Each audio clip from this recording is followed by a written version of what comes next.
Fala pessoal, voltei aqui, vamos falar então do diâmetro hidráulico, tá pessoal? Isso é bem interessante a gente comentar com vocês, porque qual é o conceito de diâmetro, né? Diâmetro é quando você pega uma certa circunferência, né?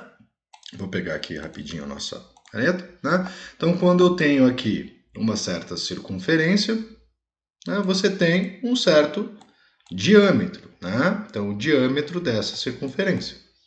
Né? Compreendemos então que isso é o diâmetro hidráulico de um tubo, né? Já que os tubos são circulares. Tá? Então, diâmetro, eles para tubos circulares, né, o diâmetro nada mais é que 2 vezes o raio. Isso daí é tranquilo. Né? Mas nem todo conduto de transporte forçado, né, ele é circular. Você, mas como assim? Né? Exato, tá, gente? Se você pega, por exemplo, uma parte de ventilação, você tem tubos, ou melhor, condutos de circulação de ar, por exemplo, em shoppings, né, residenciais, em empresas, que eles têm o formato retangular, tá? Você pode ter formato triangular, dependendo do tipo, né? Ou mesmo quadrado, dependendo do tipo de escoamento que você deseja. Né? Dependendo da resistência, dependendo da área que você quer ter para contato, para troca de calor ou não. Tá? Então isso é muito característico da aplicação.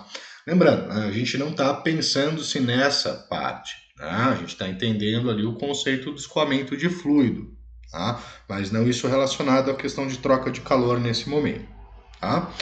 E o experimento de Reynolds, né, e os valores obtidos do escoamento de Reynolds que nós vimos no vídeo anterior, ele está relacionado a tubos, né, ou seja, a condutos circulares, tá? Ou, se você preferir, formato cilíndrico. Tá? Então você já tem ali direto o diâmetro hidráulico. Tá? Mas existem então os condutos não circulares, tá? Ou dutos não circulares, condutos não circulares. Tá? E no termo, né, quando a gente fala da questão hidráulica, técnico, tá? A gente usa essa questão de diâmetro hidráulico para fazer a manipulação, né, do fluxo, tá? Desses condutos, né? Então o escoamento ele depende desse valor, né? Tanto a característica dele, né? A questão de perda de carga no escoamento também depende do diâmetro hidráulico, tá? E como que a gente faria então ou faz, né? Para um tubo que ele não é circular, tá? Então essa relação, tá? Que está sendo dada aqui embaixo, essa terceira equação que eu falo diâmetro hidráulico, né?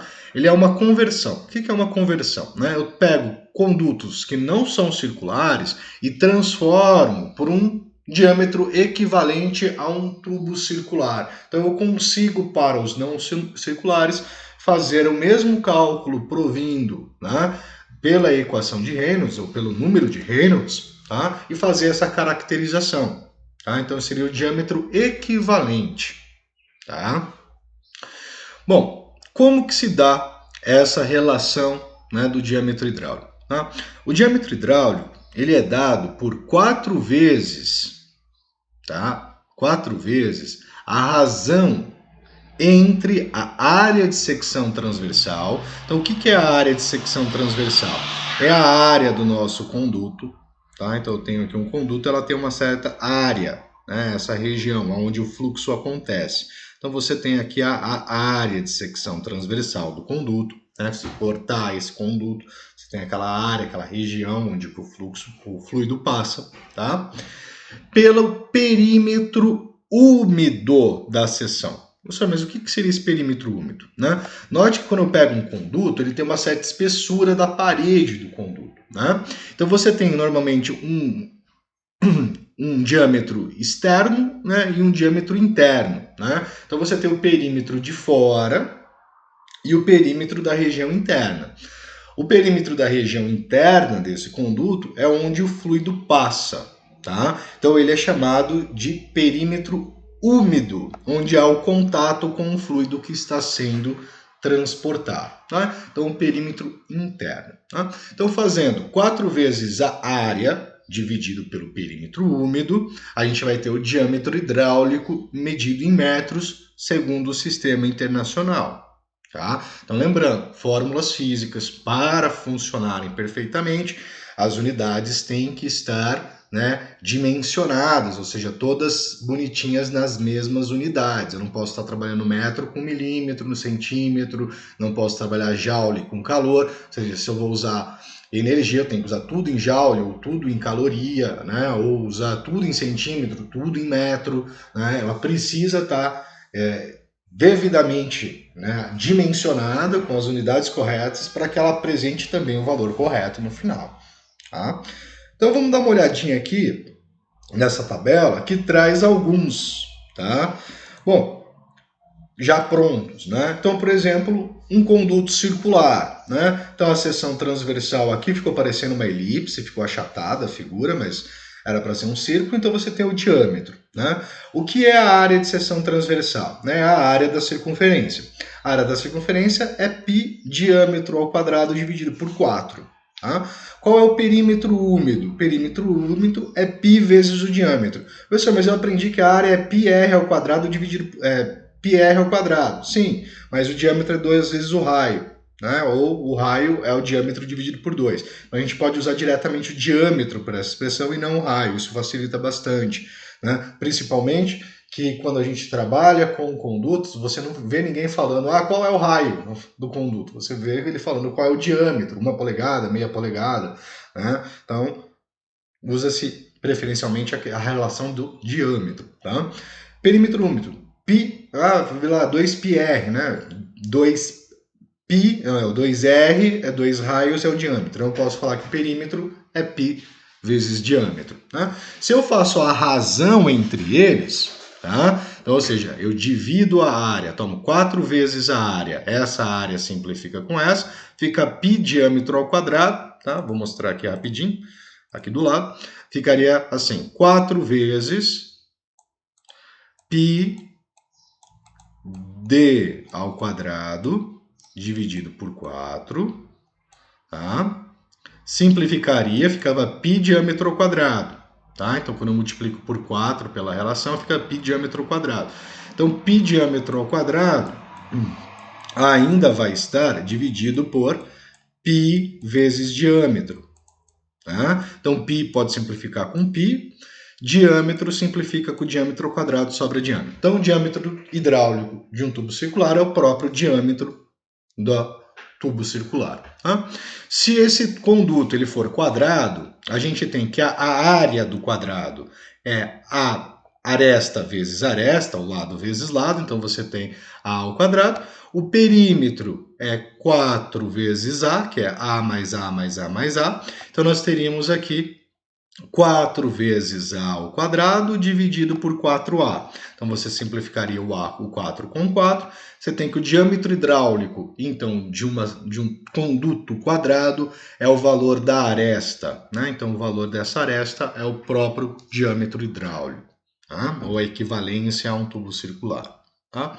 Para o retangular, nós temos que o retângulo você tem uma certa largura por uma certa altura, né, representada por A e B. A área é A vezes B, né, base vezes altura. E o perímetro é 2 vezes A mais B, né, porque você vai ter A mais A, B mais B mais B. Então, 2A mais 2B, que é o 2A mais B.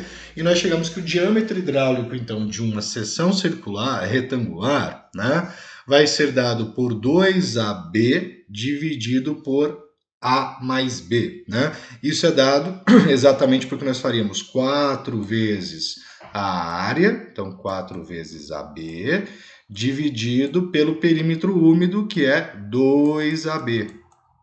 Né? 2 vezes A mais B. Pode simplificar o 4 com 2, então fica para a gente 2 vezes AB, que é a área, dividido por A mais B. Tá? Então, equivalências. Tá? E isso influencia, então, né? Esse diâmetro hidráulico vai influenciar no escoamento e no número de Reynolds. tá? Lembrando, quanto maior o diâmetro hidráulico, maior a força inercial, maior o número em Reynolds, maior a tendência de um escoamento turbulento. Tá? Menor o diâmetro hidráulico, menor as forças inerciais, né? Em tese, e menor o número de Reynolds, escoamento tendencioso a ser laminar. Tá? Então vamos ver um exemplo aqui.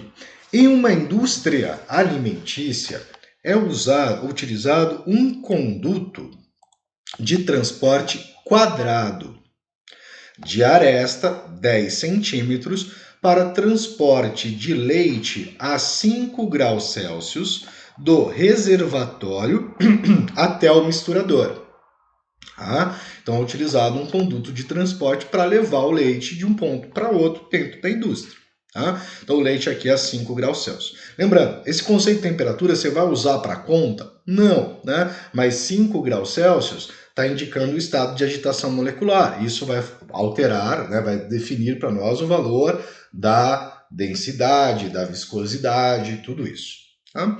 Considerando que a velocidade de escoamento no conduto seja de 2 metros por segundo, então ele trouxe a velocidade de escoamento, e dado que a densidade e a viscosidade dinâmica do leite a 5 graus Celsius, tá? Então se fosse outra temperatura esses valores seriam diferentes, são respectivamente iguais a 1,023 kg metro cúbico. Então note que o leite a 5 graus Celsius tem uma densidade muito próxima com a da água, tá?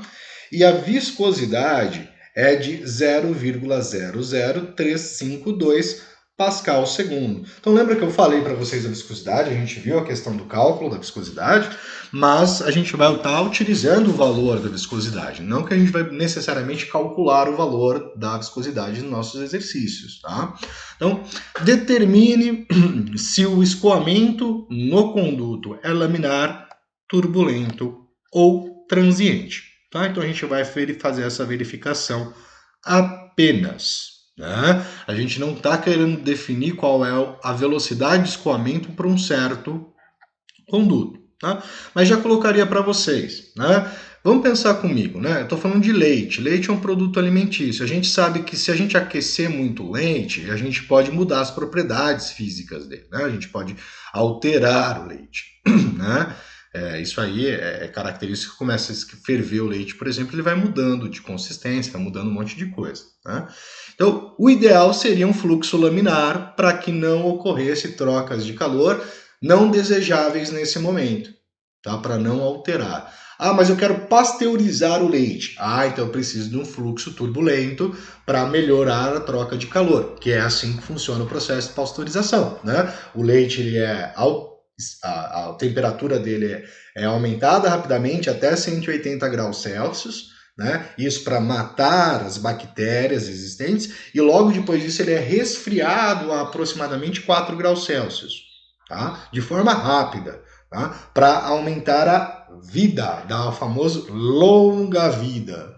Tá? Isso é processo não somente, né, para o leite, mas suco de laranja e outros produtos alimentícios. Tá? Então, falando aqui numa indústria alimentícia. Mas você pode levar isso para outras situações, se você preferir. Tá? Então, ele traz aqui os valores e quer que a gente só determine o tipo de escoamento. Não quer que a gente avalie se é o melhor escoamento ou não, porque no momento a gente não consegue fazer isso ainda. Tá? Então, vamos lá. Como que eu determino o tipo de escoamento? Pelo número de Reynolds. Tá? Então, o número de Reynolds... Note que ele dá para nós, né, viscosidade dinâmica, tá? Não a cinemática. Então a gente vai utilizar a primeira expressão. Então, massa específica, no caso do leite, né? Estou usando o fluido, é leite, em estado líquido, vezes a velocidade do escoamento, vezes o diâmetro hidráulico desse escoamento, dividido pela viscosidade dinâmica. Tá? Bom, diâmetro hidráulico. Né? Vamos pensar no diâmetro hidráulico. O diâmetro hidráulico aqui está relacionado a um quadrado. Tá? Então, um quadrado, você tem que o diâmetro hidráulico é igual a aresta. Tá? Então, diâmetro hidráulico igual a aresta. A aresta ela é de 10 centímetros, unidade centímetro.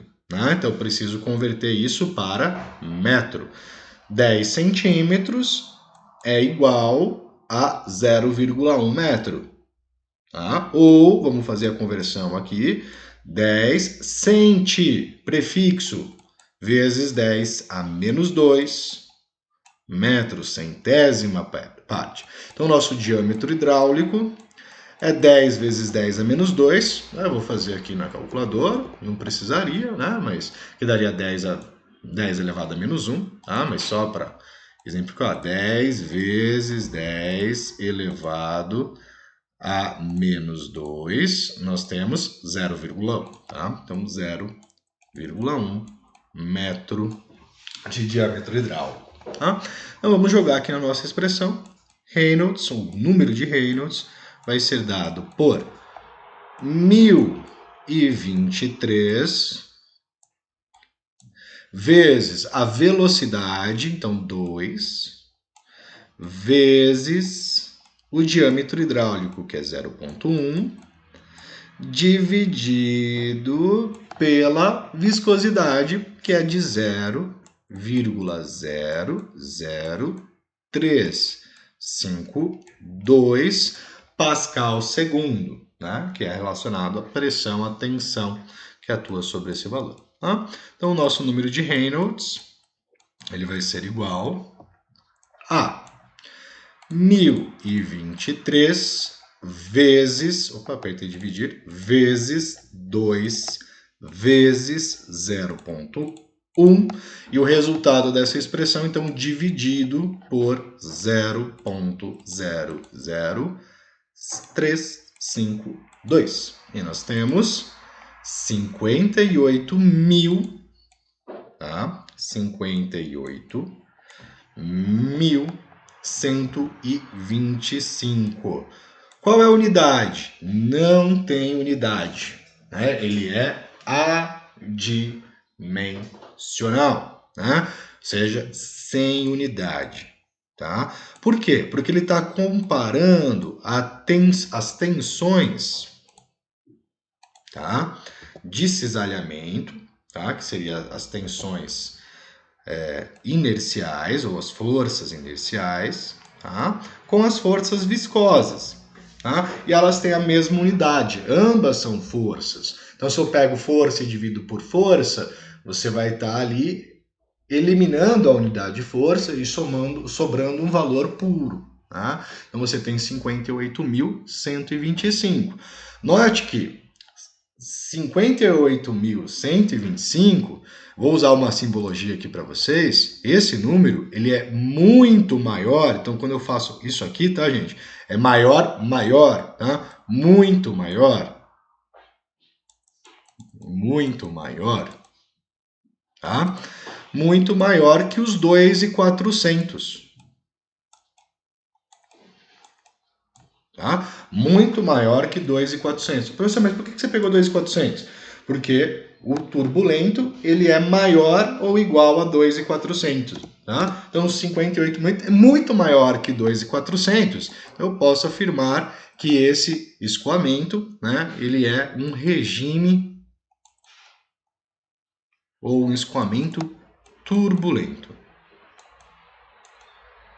Tá? Então, ele apresenta grandes oscilações, vai apresentar uma boa troca de calor, tá? Vai apresentar uma boa troca, servir como um bom trocador de calor, tá? Facilita a troca de calor. Vai ter massa, então, dentro do escoamento, né? Dentro do conduto, nós vamos ter leite fazendo essa migração, então ele não segue camadas, ele vai fazer um fluxo bem oscilatório, né? Sem previsão de aonde que você vai ter uma concentração, e até interessante que ele consegue manter ali uma agitação dentro desse processo até chegar no misturador. Tá? Pessoal, grande abraço, não esqueçam de fazer a atividade engajadora, né? Que é assistir o vídeo e fazer ali uma relação, tá? Através do material, e aguardo vocês na nossa aula. Fui!